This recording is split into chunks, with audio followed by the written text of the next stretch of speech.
Hi friends, இது வரைக்கும் நம்ம சேனலை சப்ஸ்கிரைப் பண்ணி சப்போர்ட் பண்ண எல்லாருக்குமே ரொம்ப பெரிய நன்றிங்க. இன்றைக்கி டிஃபனுக்கு வந்து தோசை தான் பண்ண போகிறேன். தோசைக்கு வந்து ரெகுலராக வைக்கிற சட்னி இல்லாமல் இந்த மாதிரி டிஃப்ரெண்ட்டாக பண்ணி கொடுத்தோம் அப்படின்னா வீட்டில் இருக்கிற குழந்தைங்களும் பெரியவங்களும் வந்து நல்லா விரும்பி சாப்பிடுவாங்க. இந்த சட்னி வந்து டேஸ்ட் அண்ட் ஃப்ளேவர் ரெண்டுமே சூப்பராக இருக்கும், அட்டகாசமாக இருக்கும். ட்ரை பண்ணி சாப்பிட்டு பார்த்துட்டு எப்படி இருந்தது அப்படிங்கிறத எனக்கு கமெண்ட் பண்ணுங்கள். வாங்க சட்னி வைக்கலாம்.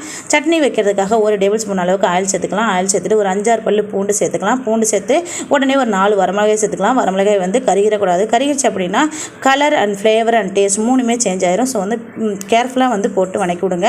அதுக்கப்புறம் ஒரு கைப்பிடி அளவுக்கு சின்ன வெங்காயம் வந்து தொளிச்சு வச்சுருக்கிறேன். இதையுமே சேர்த்துக்கலாம். இதை சேர்த்து உடனே வந்து 2 கொத்து கருவேப்பிலை சேர்த்துக்கலாம். கருவேப்பிலை சேர்த்து ஒரு 5 நிமிஷம் நல்லா வணக்கிட்டு அதுக்கப்புறம் வந்து ஒரு பெரிய நெல்லிக்காய் சைஸ் வந்து புளி வச்சுருக்கிறேன். புளி வந்து சேர்த்து ஒரு 5 நிமிஷம் நல்லா வணக்கிக்கலாம்.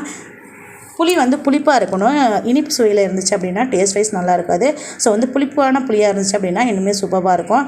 அதுக்கப்புறம் நல்லா வணங்கினதுக்கு அப்புறமா வந்து ஒரு 1.5 டேபிள் ஸ்பூன் அளவுக்கு வந்து நிலக்கடலை எடுத்துருக்கிறேன். இந்த நிலக்கடையில் வந்து சேர்த்துக்கலாம். அதுக்கப்புறம் வந்து கொஞ்சம் போல் தேங்காய் எடுத்துருக்கிறேன். சும்மா ஒரு துண்டு போதும், அதிகமாக வேண்டாம். இந்த தேங்காய் போட்டு நல்லா கிளறி விட்டுட்டு ஸ்டவ் ஆஃப் பண்ணிக்கலாம். அவ்வளோதான். சட்னி வந்து ஆற வச்சு நல்லா வந்து உப்பு சேர்த்து நம்ம அரைச்சிக்கலாம்.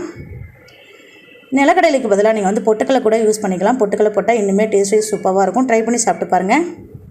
தாளிப்புக்கு வந்து ஒரு டேபிள் ஸ்பூன் அளவுக்கு ஆயில் சேர்த்துக்கலாம். அதுக்கப்புறம் கடுகு, உளுந்தம்பருப்பு, கடலைப்பருப்பு, வரமிளகாய், கருவேப்பிலை போட்டு தாளிப்பு கொடுத்துக்கலாம்.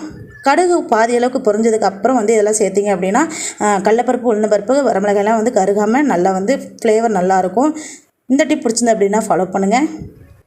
அவ்வளோதான், சட்னி தாளிப்பு ரெடி ஆகிடுச்சு. தோசையும் ரெடி ஆகிடுச்சு.